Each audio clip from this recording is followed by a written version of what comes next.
ahead and get started. Sleep. We're going to talk about sleep tonight, and it's always great learning things, because whenever we learn things that pertain to optimal health and what we're trying to do for ourselves, then all we're doing is setting ourselves up for success. Just like with the program, whenever we started, we said yes to the program. None of us really knew exactly eating 6 times a day. No, I don't do that. So you're having to learn some new things to increase the quality of your health. So sleep is just as important as the foods we eat. And so I found this little video that I'm going to show, and then that way we're going to discuss from the Habits of Health about sleep. So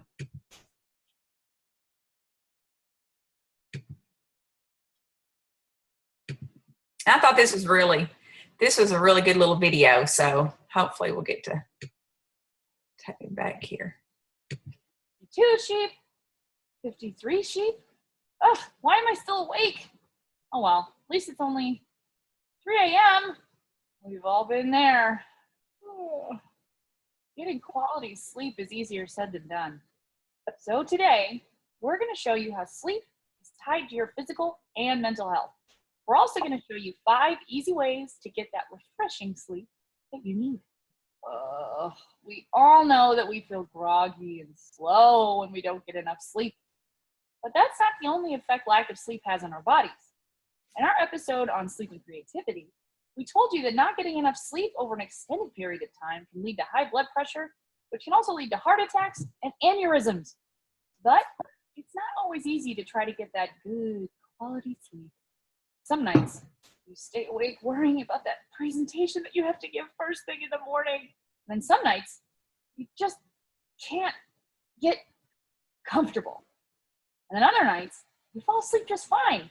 But then you wake up every 15 minutes worrying that you're going to miss the bus. All right, there's no one way to guarantee that you're going to get awesome sleep. But we do have 5 easy tips and tricks to help you get on the path towards good sleep hygiene. Step 1, develop a relaxing bedtime ritual. When you think about it, we all learn to sleep by routine. When we were really little, our parents gave us baths, read us books, tucked us in, got us that extra glass of water, all in the name of good sleep. Now that you're older, you're going to have to develop a routine of your own. Whether it's a cup of decaf tea and a chapter from a book, or a bath and 15 minutes of mellow yoga. Of course, there are some activities that should be kept out of a bedtime ritual. Don't drink alcohol before bed. It might help you fall asleep, but chances are you'll wake up in the middle of the night. Don't exercise 2 hours before bedtime. Sure, it gets your blood flowing, but it'll amp you up mentally. Step 2, maintain a regular sleep and wake schedule.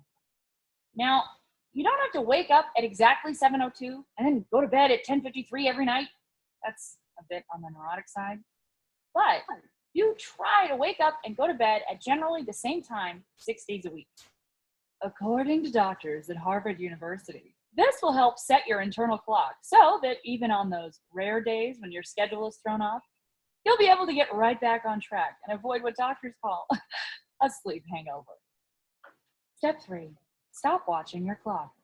Studies show that people who constantly look at their clock are less likely to fall asleep easily. Why? Well, laying there thinking, it's 11:03, I have to be up in 6 hours and 57 minutes, stresses you out. So try to keep some distance between you and that alarm clock. That way, those blinking numbers will quit mocking you and you'll sleep easier. Step 4, create an optimal sleep environment. A Mayo Clinic study found that people sleep best in dark, quiet, cool environments. With all the benefits of sleep, it's worth investing in blackout blinds, comfortable earplugs, and a fan or air conditioning. The more comfortable you are physically, the better you'll sleep. Step 5, unplug. Make your bedroom a tech-free zone. I know, but research shows that electronics interfere with sleep because it's easy to get distracted by them. Checking your email right before bed could add more stress. Watching TV or movies makes it harder to sleep and Getting sucked into, say, Pinterest right before bed could keep you up for hours. Ooh, I like that. I like that too. Oh, that's pretty. Let's recap. Today we learned a few more reasons why you need good sleep. We also taught you 5 simple ways to help you improve your sleep health. Next time you're stuck tossing and turning, try to develop a ritual. Maintain a schedule, stop clock watching, trick your bedroom out, or unplug. It could help. From all of us here at Wellcast, sweet dreams. Tweet us at WatchWellcast. Wasn't that so simple? It's things we already know, though, right? So who all has a Habits of Health book? Yeah. Well, I'm going to just sort of throw some trivia out there. Can any of you tell me or tell the group what chapter in the Habits of Health is on sleep? 5. I don't know. Any more guesses? 11. Any more guesses?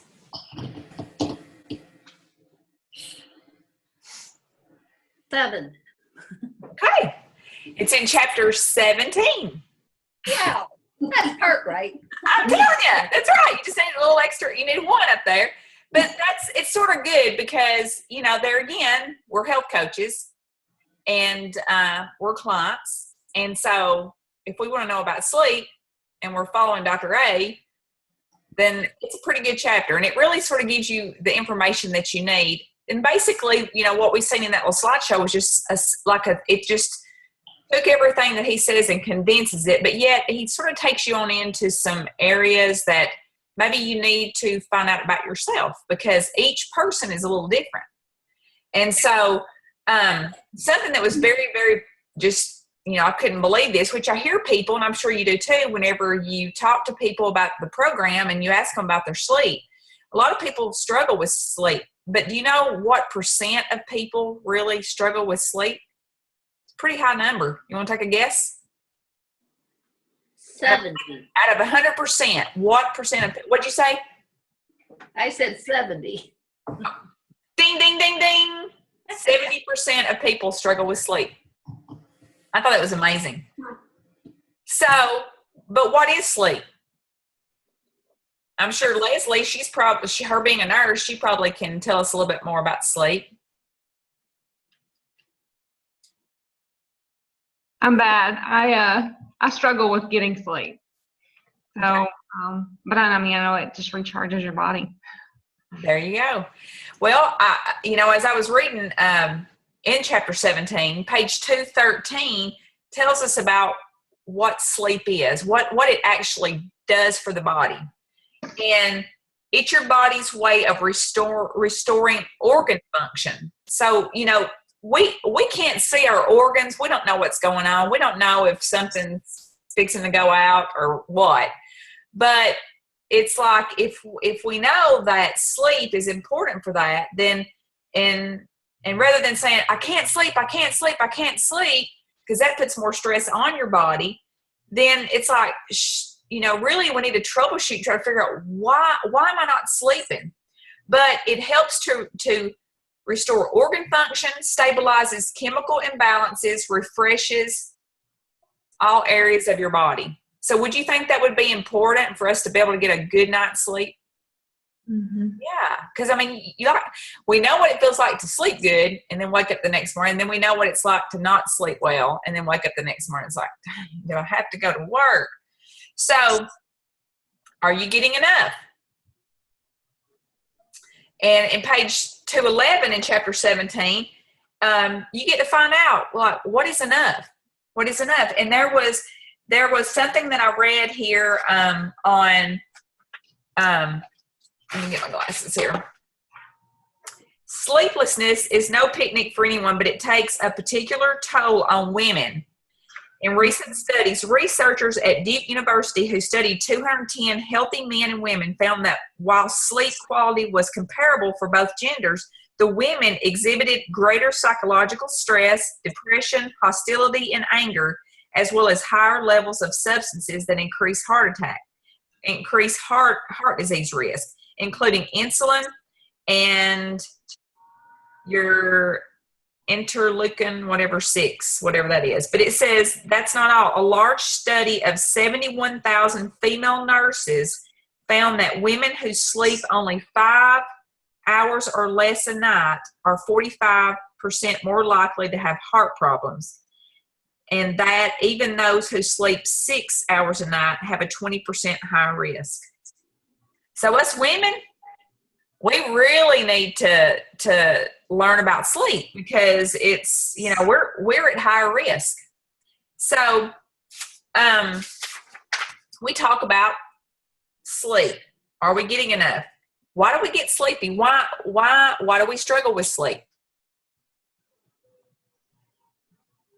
I have trouble shutting my brain off.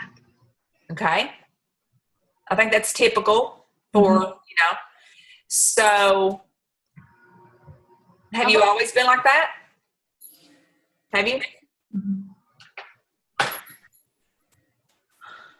Whenever we get more things on our mind, does that make it harder to shut down?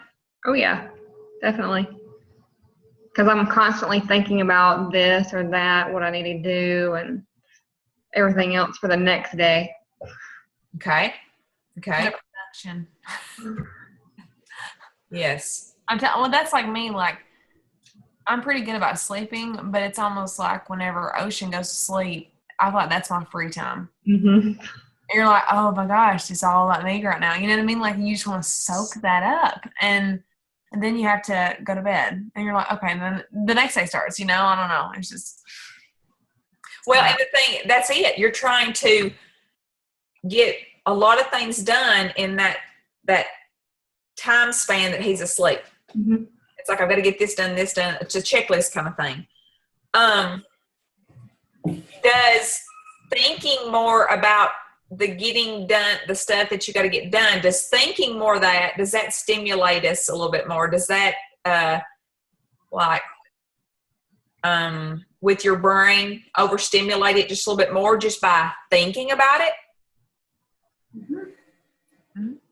Okay, so what's some options we can do rather than overstimulate our brain from overthinking about, I got to get this done, I got to get this done. What's some options we can do so that way we don't increase the stress part, which is going to cause us, make it a harder time to shut down. What's some options? What's some things we can do? Make a list. Put it down on paper. Okay, it's a good one. Have you ever went to bed and had those things on your mind? I need to do this, I need to do this, I need to do this. Have you laid there and just let yourself keep repeating, I gotta do this, I gotta do this, I gotta do this? Yes. And then just I'll get up and have to write it on paper.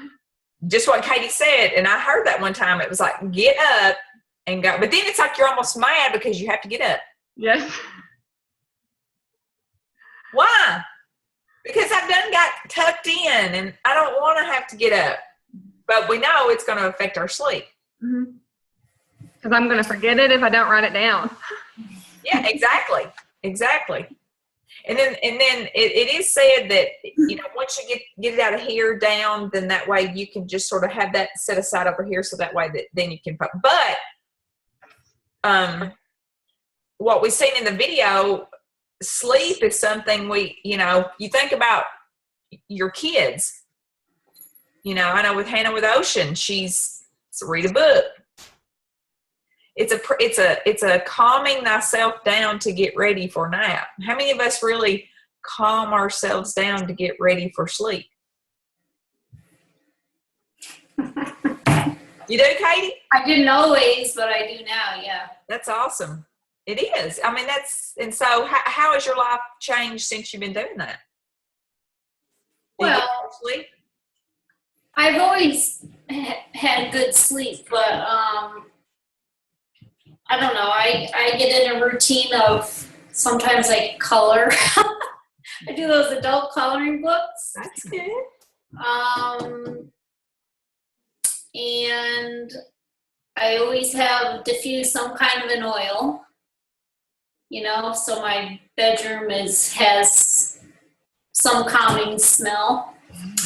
And then, Steve went through this hypnosis thing before, I don't know how many years ago, like 5 years ago or something, for weight loss. And he got this DVD that's like, I don't know. I guess, I don't know if it's for hypnosis or what, but it's supposed to make you go to sleep, and it does. This guy's voice is very monotone, kind of like Deepak. Mm-hmm. You know how his voice is that? That's how this is, and I've never heard the end of that CD. I've never gotten to the end. I've always fallen asleep, so that's another way of that I do. I do that sometimes, but... So that's good. So see, you're actually doing that. You're setting your room, you're setting that mood of what you want it to be, and so that's good.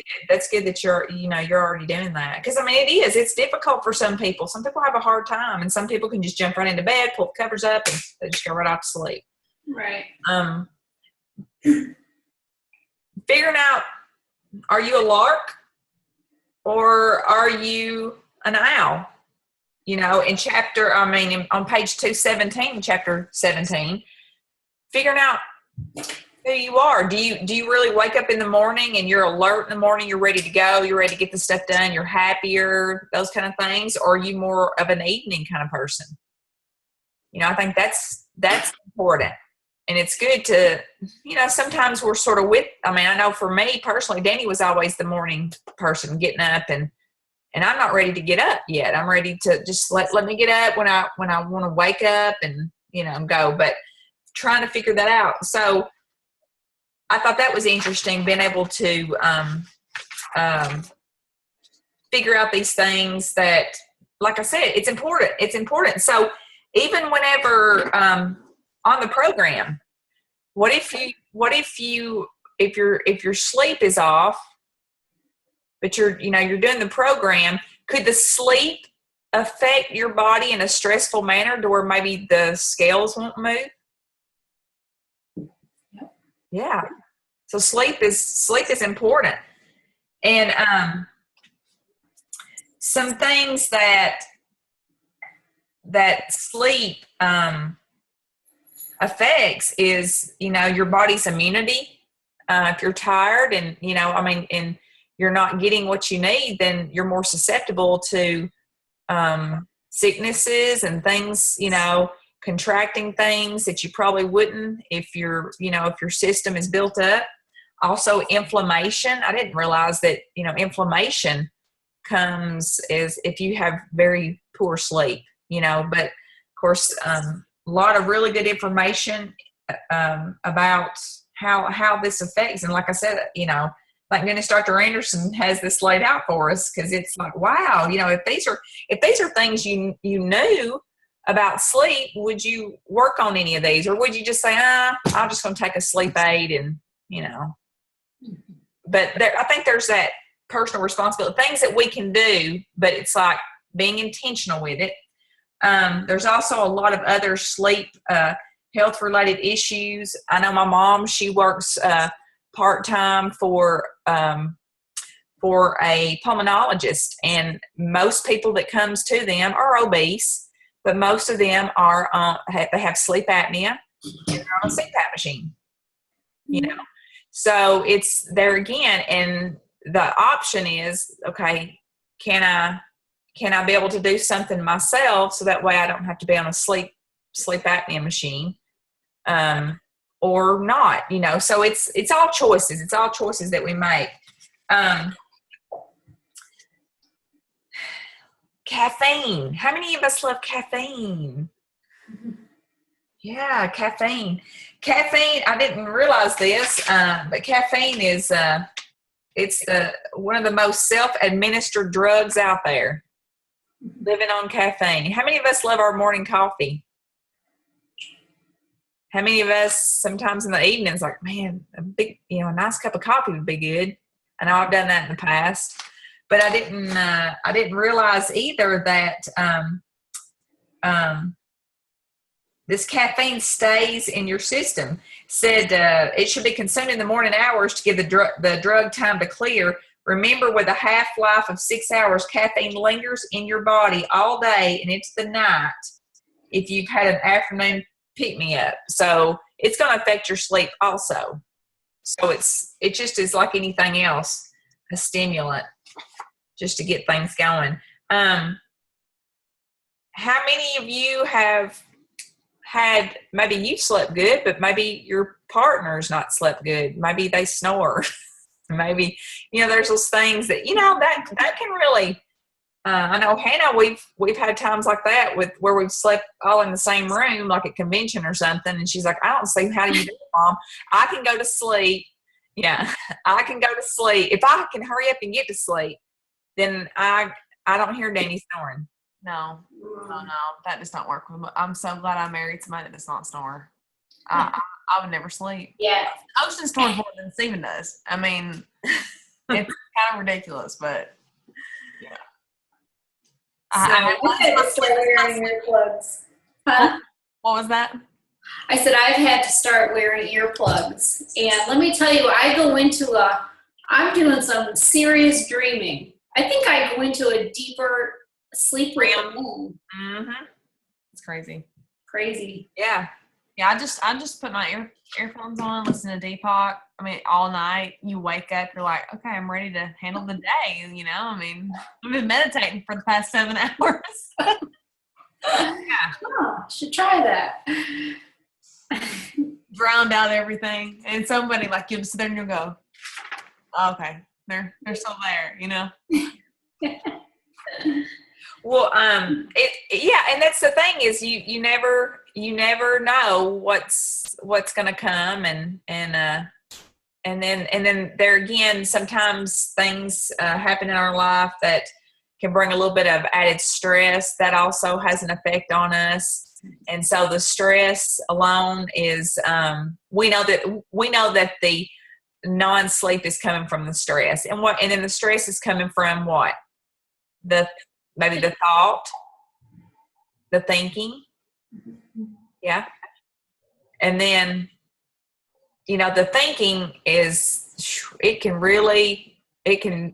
tear a person all to pieces, is your thinking. It's always good to be practicing things that we can, if we know, like I'm in bed and my brain won't shut off, then it's like, there's where my work lies there.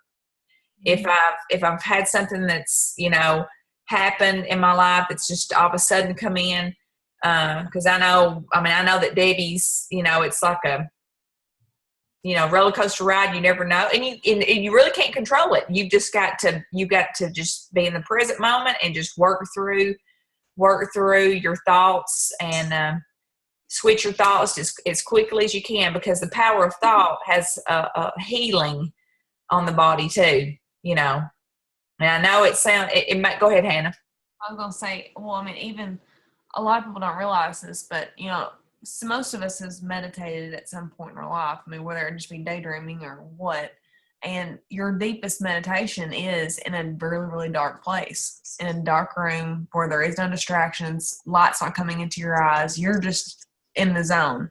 And so what I started doing prior, like I always go to bed earlier before Steven does, and I'll, listen to my headset or something of meditation, or listen to Ocean's sound machine and just kind of meditate there. But it's funny, I will go to sleep, but it's such a deeper sleep because you're connecting yourself with, being present and just, accepting that you're laying down. It was just a different way of going to sleep than those. I mean, every time I do that, it's amazing just how hard I sleep, because it's different. It's like winding me down to something. And you wake up and you're like, oh my gosh, I've, meditated about this, and it was just cool to dream about that. Just, I don't know, like answered prayers in a sense, I guess.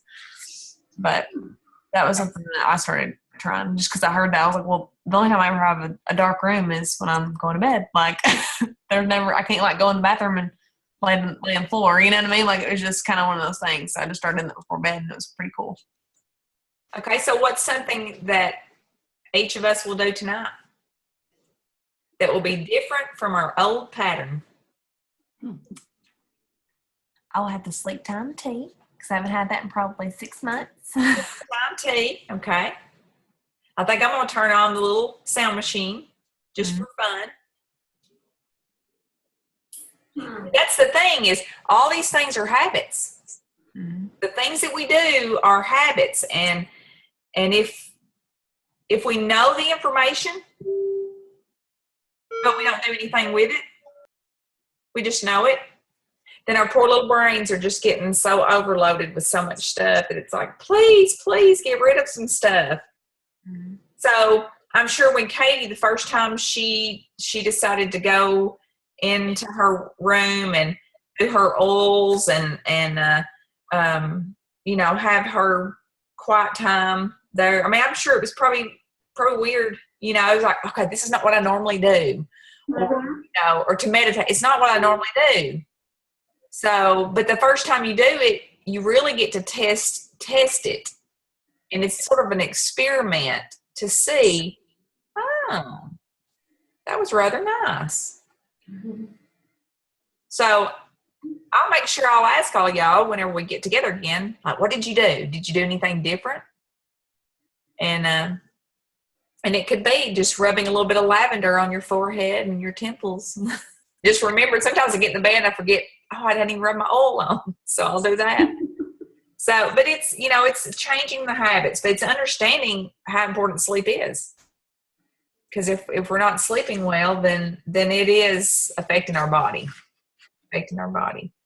So, and you know, how many of you could tell prior to the program? Could you tell any change in your sleep patterns when you got on program? Did your sleep get better? Somewhat. Maybe if it was subtle.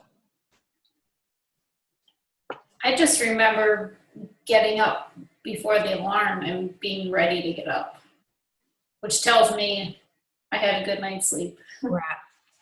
Right. Yeah. So that's, you know, it's been able to be in check with ourselves while we are getting up every day, doing all the things that we do, being all that we are to the world, and trying to just take care of ourselves, trying to be in check with ourselves to really see, you know, am I giving the best to myself? Am I really working on my sleep? Am I really working on my mindfulness, my stillness, my everything that, you know, engulfs that word health, optimal health. So, what chapter is sleep in? 17. So that's pretty cool, isn't it? And you know, as you like with your clients, I know, of course, we're all clients, but I know for me, whenever I struggle in this, my health coach always said, "How's your sleep?" And I'm like, "Well, I'm struggling a little bit." He said, "Well, just turn to chapter 17 and read about it. Find out what Dr. A says about it." So there again, it's exploring the many areas of health with those that are trying to create this optimal health lifestyle. So I just thought this would be a really good topic, and you know, and hopefully, like I said, everyone will be able to test some things out and then share it with the group the next time. So, anything else, ladies? I just so glad y'all showed up and we got to discuss this, and I think we all learned something. Learn to go back as a little child and do what your parents did with you whenever you was little. Here, sit down. We're going to read a book, and then we're going to go off to nighty-night time. You know, think about it. Sleep was important with our parents whenever, you know, we had those set schedules. So the diffuser's nice. A sweet friend gave me a little diffuser last week, and so we have Serenity and we have frankincense. We kind of smell like a head shop. What does Rick think about it? Yeah, he finds it very interesting. He was glad that I had something else to think about this weekend as I was exploring essential oils. I was always kind of interested in that and didn't really know where to start. So that was good. I don't really have a problem falling asleep at night. It's the waking up.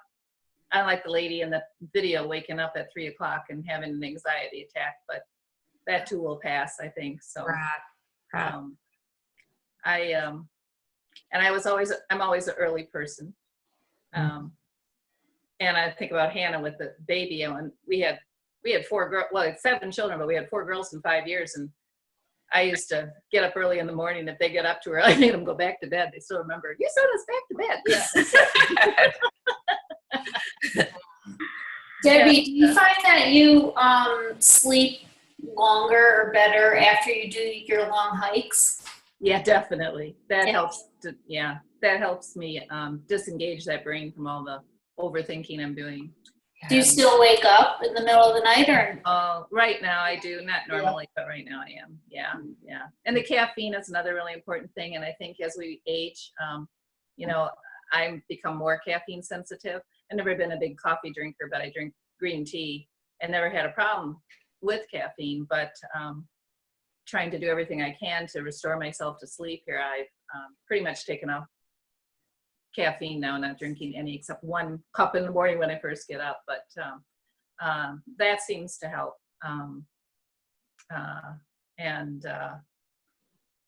Trying to break that thought process when it comes into your brain. So meditation, I think, is probably a good thing for me. I have to, I try counting backwards from 100 by 3s because I'm blonde, and it's just, I have to really focus to do that. And if I force myself to do that, that will help me stop thinking about things that want to come into my brain right now. So that's helped me a little bit too. But it is so important to get sleep. And I haven't been. In fact, today, sitting on my chair at a sewing machine, I almost fell off my chair on the floor because I just wasn't got myself falling over. And I don't normally do this, but so you guys are making me sleepy. Well, good. And I tell you something I else. don't know if that's a compliment or not. All the sleep talk. Well, and something else is, that I found personally for myself is words of affirmation. So like if you wake up in the morning, like real early, rather than trying to, count or whatever, just start maybe saying the things that you love about you. I love my spirit. I love my hair. I love my life. I really love my hair right now, Lisa. It's cute. I'm loving my hair more and more right now. But every little piece of it I love right now. But Rick said he'd rather have a bald wife than a dead wife with hair. So whatever we got to do, we'll do. Yeah. Well, there again, though, it's powerful whenever we can really stay in that place of the hope and the gratitude. And I know you do that, but it's like the fear of what you don't want versus the gratitude of what you want and what you will have. And even though it sounds like it's not the truth, what you're saying, but it does something to you, the energy within your body, neurologically, it does something to your brain. And then you keep doing that. And then, I don't know, it just, but there again, I've not been in the state that you're at. So, but I've noticed these things with my aunt, and I've noticed these things where she gets more frustrated because a lot of it is she's not gotten rid of information in her brain. She's like mental overload, and where if she could just maybe focus on breathing and focus on words of affirmation and those kind of things. So, and it is, but everybody's different, and the thing is, but getting up every day and whatever's going on in life, because sometimes people can, stub their toe, and they can be as affected mentally as someone that's going through some kind of major thing like you're going through, So, but there again, it's work, living life, everything we do, it's work. Yeah. Personal development. Yeah. Yep. But I hope everybody gets a good night's rest. But thanks so much for your time, and thanks for just sharing the things that you know with the group, so that way that we can grow more together. So everybody have a great rest of the week, and we'll see you next time. I have a question before we leave. Sure.